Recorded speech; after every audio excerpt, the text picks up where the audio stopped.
అరాచకాలకు వాళ్ళు ఒత్తాసు పలకకపోతే ఈరోజు అధికారులను బదిలీ చేసేస్తారా అన్నటువంటి చర్చ తీయంగిళ్ల కాడ ఏ మారుమూలకు వెళ్ళినా కూడా తిరుపతిలో పెద్ద చర్చ జరుగుతోంది.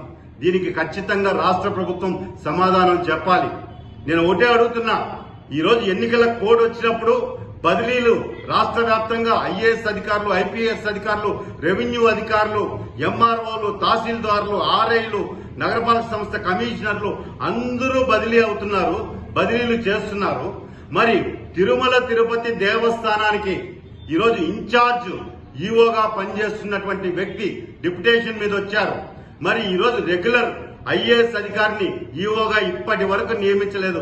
సంవత్సర కాలం పూర్తవుతున్నా మరి తిరుమల తిరుపతి దేవస్థానంలో డిప్యుటేషన్ పై వచ్చినటువంటి అధికారిని మాత్రం ఎందుకు మీరు బదిలీ చేయలేదు? ఈరోజు టీటీడీ ఉద్యోగస్తులంతా కూడా తిరుమల వైపు చూస్తున్నారు. ఎందుకు ఈ అధికారిని మాత్రం